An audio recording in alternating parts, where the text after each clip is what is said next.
Student, आज की इस वीडियो में आप लोगों को बताने वाला हूं कि बिना कुछ पढ़े गणित में पास होने का ट्रिक। मेरे प्यारों अगर आपको गणित कुछ नहीं आ रहा है, मैथ में मेरे प्यारों अगर आपको कुछ नहीं आ रहा है, मैथ के फार्मूले आपको नहीं याद है, न तो आप ट्यूशन उसको हल करना जानते हो, तो मेरे प्यारों बिल्कुल सही वीडियो पे आए हो। मेरे प्यारों आज की इस वीडियो में आप लोगों को बता दूंगा कि गणित के फार्मूले नहीं मालूम है, ट्यूशन हल करना नहीं आता है, फिर भी आप मैथ के सारे क्वेश्चन करके चले आओगे इस ट्रिक की मदद से। मात्र आप लोगों के ये 3 ट्रिक को जान लेना है मेरे प्यार बच्चों, और टीचर खुश होकर पूरा का पूरा नंबर आप लोग को देगा, कभी जिंदगी में आप लोगों को फेल नहीं होने देगा। मेरे प्यार बच्चों, आप लोगों को बता रहा हूं, जो भी ट्रिक मैं आप लोगों को बता दूंगा, अगर वो ट्रिक को फॉलो कर लेते हो, उस ट्रिक की मदद से आप किसी भी क्वेश्चन को, चाहे वो 2 नंबर वाले प्रश्न हो, चाहे वो 4 नंबर वाले प्रश्न हो, चाहे आपको 6 नंबर वाले प्रश्न हो, ठीक है, हर प्रकार के प्रश्नों को आप मेरे प्यारों हल कर पाओगे। अगर आपको मैथ के फार्मूले नहीं मालूम है तब भी, तो आज की इस वीडियो को देखना। आज की इस वीडियो को देखने के बाद गणित में कोई भी लड़का फेल नहीं हो सकता है। मेरे पास मेरे प्यारों पेपर भी लेकर आया हूं, आप देख सकते हो। मेरे पास पेपर है 2026 बोर्ड का गणित का पेपर है, आप देख सकते हो मेरे प्यारों, और बोर्ड एग्जाम की कॉपी भी मेरे पास है। मैं खुद इनके सारे प्रश्नों का उत्तर मैं इस बोर्ड एग्जाम की कॉपी पे लिख के दिखाने वाला बिना फार्मूले के।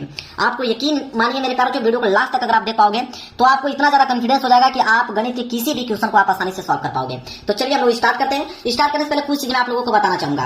बहुत सारी चीजें डिस्कस करना है ताकि आप कंफ्यूज ना हो पाए। सबसे पहले अगर हम बात करें तो यहाँ पे बहुत सारे बच्चे क्लास 10th वाले होंगे, बहुत सारे बच्चे इस वीडियो को क्लास 12th वाले बच्चे देख रहे होंगे। बिल्कुल क्लियर समझ लीजिए मेरे प्यारों, ताकि कोई भी डाउट आपके दिमाग में न रहे। अब ध्यान दीजिए आप लोग, क्लास 10th वाले बच्चे की अगर हम बात करें तो उसमें जो मैथ का पेपर आता है, तो मैथ का पेपर 70 नंबर का पूछा जाता है। और क्लास 12th की अगर हम बात करें तो उसमें जो मैथ का पेपर आता है मेरे प्यारों, वो 100 मार्क्स का होता है, 100 नंबर का होता है। और इसमें क्या होता है मेरे प्यारों कि 30 नंबर प्रैक्टिकल के इसमें मिलते हैं। प्रैक्टिकल के नंबर मिलते हैं क्लास 10th वालों में। और यहाँ पे अगर हम बात करें तो क्लास 12th में कोई प्रैक्टिकल का नंबर नहीं मिलता है, 100 नंबर का पेपर होता है। 100 नंबर में आपको जितना नंबर लाना होगा आपको मिलेगा उतना ही नंबर। तो मैं आपको बता दूं कि क्लास 10th वाले बच्चे, जितने बच्चे वीडियो देख रहे होंगे, मेरे इस ट्रिक की मदद से आप 70 में कम से कम 40 या 45 नंबर ला दोगे। 40 से लेकर 45 नंबर आराम से मेरे प्यारों से इस ट्रिक की मदद से ला दोगे। मैं ये नहीं कर रहा हूं कि आप 70 में 70 नंबर ला दोगे, लेकिन 40 से 45 नंबर तो कंफर्म ही ला दोगे। और जितने बच्चे क्लास 12th में हैं उनको मैं बताऊं 70 से लेकर 75 नंबर, ये मैं नहीं कर रहा हूं कि 80 से लेकर 85 नंबर ला दोगे, नहीं। मैं इतना ज्यादा आप लोगों को क्यों बताऊं, मेरे ट्रिक की मदद से मेरे प्यारों आप 70 से 75 नंबर लाकर एक अच्छा स्कोर खड़ा कर सकते हो, वो भी बिना कुछ पढ़े। अगर आपको कुछ नहीं आ रहा है मैथ में, अगर आपने 70-75 नंबर ला दिया, बहुत आपने अच्छा स्कोर कर दिया। 70-75 कम नहीं होता मैथ में। तो जो बता रहा हूं वही ट्रिक को आपको फॉलो करना है, जिस तरह का बताऊंगा उसी तरह आपको एग्जाम में लेके आना है। कोई दिमाग अगर एक्स्ट्रा लगाओगे तो नंबर वहां से काट लिया जाएगा आपका। जो स्टेप बताऊंगा उसी तरह आप लोगों को करना होगा। देखिए, मैं कोई भी प्रश्न ले लेता हूं इस पेपर में से, बहुत सारे प्रश्न लेकर आप लोगों को बताऊंगा। मान लीजिए मैंने खंड ब का एक प्रश्न संख्या 21 ले लिया, खंड ब का प्रश्न संख्या 21 ले लिया। तो सबसे पहले आपको करना क्या है, जब बोर्ड एग्जाम की कॉपी मिल गई, यह आपके बोर्ड एग्जाम की कॉपी है, ठीक है। तो बोर्ड एग्जाम की जब कॉपी मिलेगा तो आपको स्केल की सहायता से अंडरलाइन खींचना होगा। जैसे मैंने यहाँ पे खींच रखा है, इसी तरह डबल अंडरलाइन आपको खींचना होगा, क्योंकि मैंने ऑलरेडी खींच के लेकर आया हूँ, आप में खींचा नहीं रहेगा, आपको खींचना पड़ेगा। तो डबल अंडरलाइन जरूर से जरूर खींच लीजिएगा। और मैं आपको बताऊं, यहाँ पे इसलिए गैप छोड़ा जाता है ताकि आपके जो नंबर है यहाँ पे जोड़े जा सकते हैं। यहाँ पे जब आपको कॉपी चेक होता है तो नंबर यहीं पे कैलकुलेट होता है, इसलिए इसको जगह को छोड़ना जरूरी है। और आपको मैं बता दूं सबसे इंपॉर्टेंट नियम कि आपको हर जगह पे रोल नंबर लिखना है, मतलब हर एक पेज पे आपको रोल नंबर लिखते चलना है। तो हर एक पेज पे रोल नंबर लिखना है और जगह तो आपको छोड़ना ही है, ठीक है। यह समझ में आ गया आप लोगों को। अब हेडिंग आपको डालना है खंड ब। खंड ब करने वाले थे तो आप यहाँ पे डालेंगे सबसे पहले खंड ब। देखिए, जो भी प्रश्न कर रहे हैं उसको आपको मेरे प्यारों को किसी कीमत पे डालना ही पड़ेगा। खंड ब है, खंड ब डालिए। प्रश्न संख्या 21 कर रहे हैं तो आप एक लाइन छोड़ के आप डालिए प्रश्न उत्तर संख्या 21। जो भी प्रश्न संख्या करेंगे उसको आपको हेडिंग डालना ही डालना है। जैसे प्रश्न उत्तर संख्या 21, तो आप लिखोगे प्रश्न उत्तर संख्या 21, हो गया, ठीक है। स्केल की सहायता से अंडरलाइन करना है उसके नीचे, तो आप एक स्केल लीजिएगा और इसके नीचे आपको क्या कर देना, अंडरलाइन इस तरह कर देना ताकि दिखने में अच्छा लगे। अब मेरे प्यारों वो भी 21 में आप देखिए क वाला प्रश्न कर रहे हो कि आप पीछे देखिए ख वाला कर रहे हो कि ग वाला कर रहे हो कि घ वाला कर रहे हो कि ड़ कि च, बहुत सारे प्रश्न है। तो आप क वाला कर रहे हो तो आप यहाँ पे डालिएगा 21 का क, तो यहाँ पे आप लिखिएगा 21 का क, और यहाँ पे भी लिख सकते हैं इस तरह क। क्लियर है, ये काम आपको करना ही करना है, किसी भी प्रश्न पर इसी तरह करना है। क्लियर है, चलिए अब ध्यान दीजिए। आप प्रश्न करने का तरीका क्या है उसको समझिए। देखिए, वो ट्रिक जिसे टीचर देकर नंबर देता है, वो ट्रिक मैं आपको बताने वाला हूं जिसे टीचर देकर पूरा का पूरा नंबर देगा, आप उसको समझिए। मेन चीज यही है। देखिए, पहला नियम ये कहता है मेरे प्यारों कि स्टार्टिंग इज इंपॉर्टेंट। मैथ में क्या है कि स्टार्टिंग बहुत ही ज्यादा इंपॉर्टेंट रहती है, कि आप स्टार्ट करते कैसे हो, किसी भी क्वेश्चन को स्टार्ट करने का तरीका आपका क्या है। इसके बाद अगर हम बताएं, दूसरा नियम ये कहता है कि मैथ में जो है स्टेप मार्किंग होती है, मतलब स्टेप मार्किंग का नंबर मिलता है मैथ में। जैसे स्टेप मार्किंग का मतलब ये होता है, जैसे अगर मैं कह दूं आपको कि 2 × 3 + 5, तो आप कहोगे कोई आंसर इस तरह लिख सकता है कि 2 3 6 6 5 11, डायरेक्ट एक स्टेप में ही उसका आंसर क्या करेगा बता देगा। अगर इसका स्टेप बढ़ाना चाहोगे तो आप ऐसे कर सकते हो कि 2 में 3 का गुणा करोगे तो 6, और 6 + 5, और 6 और 5 जोड़ोगे तो कितना हो जाएगा 11। क्लियर है। अगर स्टेप और बढ़ाना चाहोगे, मतलब अगर मैं क्वेश्चन आपको दे दूं इस तरह कि 2 × 5 और यहाँ पे भागे 5 और × 3, इस तरह दे दूं, तो बहुत सारे बच्चे करेंगे क्या कि डायरेक्ट आंसर पहले भाग करते हैं, तो यहाँ पे भाग करोगे कितना जाएगा 1, और गुणा कर दोगे 3 × 3 = 6, डायरेक्ट 6 लिख दोगे। अब बहुत सारे बच्चे क्या करेंगे, पहले भाग करेंगे, फिर इसका गुणा करेंगे, फिर इसका गुणा करेंगे, मतलब वो कम से कम 2-3 स्टेप में उसको बढ़ाकर ले चलेंगे।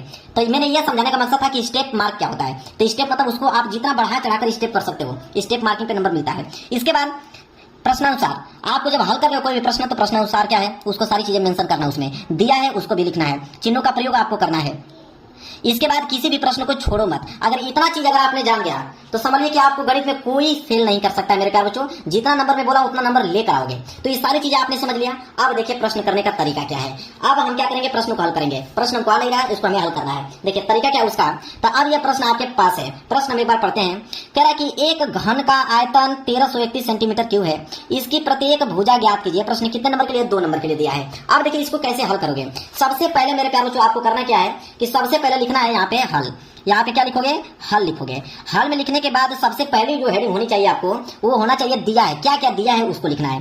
तो यहाँ पे लिखोगे आपके दिया है, आप लिखोगे यहाँ पे दिया है। ब्लैक पेन से आपको लिखना याद रहे, ब्लैक पेन से लिखना है कि दिया है। अब क्या दिया है देखिए, कह रहा है कि एक घन का आयतन, मतलब घन का आयतन आपको दे रखा है। तो आप इस तरह लिखोगे कि दिया है, फिर लिखोगे एक नीचे से कि घन का आयतन, घन का आयतन। देखिए प्रश्न आपको नहीं आ रहा लेकिन कैसे आपको आंसर पूरा का पूरा मिलेगा उसको समझिए। घन का आयतन बराबर कितना, घन का आयतन दिया था 1331, तो आप लिखोगे 1331 सेंटीमीटर क्यूब। तो आप लिखोगे 1331 सेंटीमीटर क्यूब। इस तरह आपने लिख दिया। ये है आपका घन का आयतन, ठीक है, ये दिया हुआ है।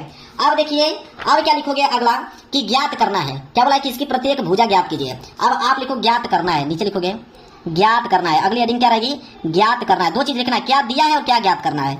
तो ज्ञात करना है, क्या ज्ञात करना है, तो यहाँ पे प्रत्येक भुजा, यहाँ पे जो ज्ञात करना है वो ज्ञात करना है प्रत्येक भुजा, ठीक है, प्रत्येक भुजा जो है ज्ञात करना है। इस तरह आपको लिख देना है। अब मेरे प्यारों को ध्यान से आप लोग समझिए। अब हम डालेंगे यहाँ पे कि अगली हेडिंग रहेगी हमारी प्रश्नानुसार, मतलब प्रश्न के अनुसार। अगली हेडिंग जो रहेगी वो हो जाएगा प्रश्नानुसार। आप कैसे हल करेंगे उसको देखिए, प्रश्नानुसार। अब प्रश्नानुसार हम लोग लिखेंगे कि घन का आयतन, ये दिया था, लिखेंगे प्रश्नानुसार कि घन का आयतन, लिखेंगे घन का आयतन। तो घन का आयतन बराबर, अब घन का आयतन क्या होता है ये सारे बच्चों को मालूम है कि भुजा स्क्वायर होता है। घन का आयतन नहीं मालूम रहेगा तो कोई भी फार्मूला गणित का जानते हो, आप जानते हो पाई आर स्क्वायर है तो पाई आर स्क्वायर लिख दो। आप जानते हो 2 पाई आर तो 2 पाई आर लिख दो। आप जानते हो 3/4 पाई आर स्क्वायर है तो पाई आर स्क्वायर लिख दो। मतलब इससे जो भी वैल्यू जानते हो वो लिख दो, किसी न किसी की वैल्यू जरूर आपको मिलेगी।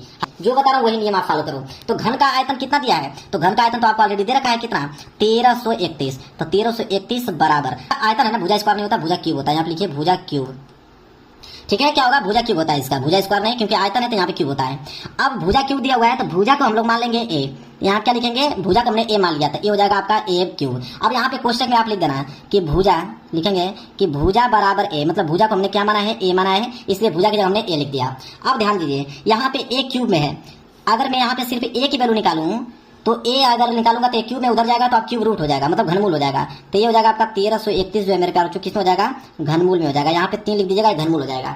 अब 1331 का घनमूल, तो 1331 का घनमूल कितना होता है, 11 होता है। तो यहाँ पे लिख दीजिएगा 11। तो 11 बराबर क्या आ जाएगा ए। अब ए क्या है, भुजा। आज भुजा ही हमसे पूछा था तो भुजा हमारा क्या आ गया यहाँ पे 11।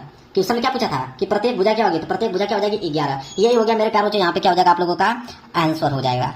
क्लियर है, समझ में आ गया आप लोगों को। अगर आपको नहीं मालूम है क्या घन का आयतन भुजा क्यूब होता है तो आप इसमें से कोई भी फार्मूला यहाँ पे पुटअप कर देना, आपको मालूम चल जाएगा।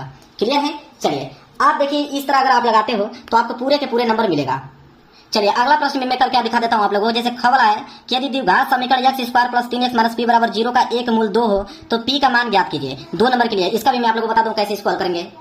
देखिए तो अगला पृष्ठ में अगला पेज ले लेता हूँ। प्रश्न उत्तर संख्या 21 का ख है। तो सबसे पहले आप हेडिंग डालिएगा कि प्रश्न उत्तर संख्या 21 का ख। मैं बता रहा हूँ आप लोगों को जो भी प्रश्न आप कर रहे हो उसका प्रश्न उत्तर संख्या आपको जरूर से जरूर डालना है। तो प्रश्न उत्तर संख्या 21 का ख है तो आप डालेंगे 21 का ख। इसके बाद स्केल की सहायता से क्या कीजिएगा, इसके नीचे अंडरलाइन।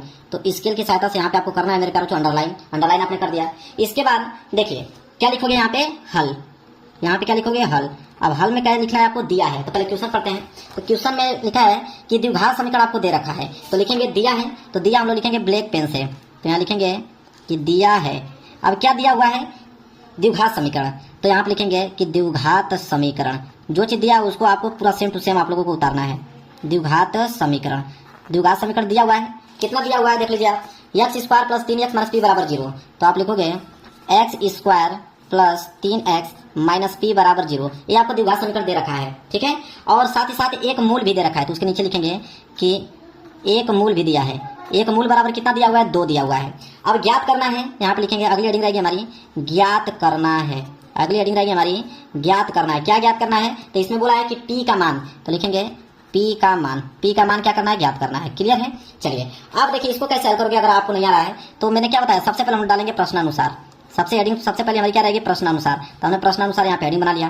अब प्रश्नानुसार जो दिया है द्विघात समीकरण उसको नोट करेंगे। दिया हुआ है x² plus 3x minus p बराबर 0। अगर आपको कुछ समझ नहीं आ रहा कि इसको कैसे हल करेंगे, तो देखिए यहाँ पे एक मूल आपको दे रखा है 2, तो अब एक मूल आपको 2 दे रखा है, तो आप मान लीजिए लिखेंगे यहाँ पे नीचे कि माना x बराबर 2, जो एक मूल दिया हुआ है उसको x मान लीजिए कि x बराबर 2।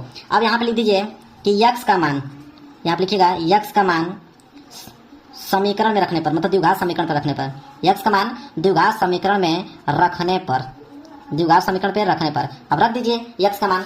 तो x का वैल्यू क्या है, 2, तो यहाँ पे लिखोगे 2, तो हो जाएगा 2 का स्क्वायर प्लस 3 गुणे x आ गया, तो यहाँ पे हो जाएगा 2 माइनस p बराबर 0। अब देखिए 2 का स्क्वायर करोगे तो 4 और प्लस 3 का गुणा 2 में करोगे तो 6 माइनस p बराबर कितना आ जाएगा आपका, 0 आ जाएगा। अब 6 4 कितना होता है, 10, तो 10 माइनस p बराबर कितना आ जाएगा, 0। तो इधर हो जाएगा 10 बराबर माइनस p उधर बचोगे तो प्लस p, तो p बराबर कितना आ गया, 10। तो p बराबर 10, चाहे ऐसे लिख सकते हो, p बराबर ऐसे 10। ये हो गया मेरे प्यारे आप लोगों का आंसर। क्लियर है। अब एग्जाम में पूरा का पूरा नंबर आपको दे देगा, एक भी नंबर नहीं काट पाएगा अगर इस तरह आप लिखते हो पूरा सीक्वेंस में। तो समझ में आ गया। तो मेरे प्यारे कोई भी प्रश्न अगर कर रहे हो तो आपको इस सीक्वेंस में करोगे तो एक नंबर आप लोगों को काटेगा नहीं, पूरा का पूरा नंबर दे देगा।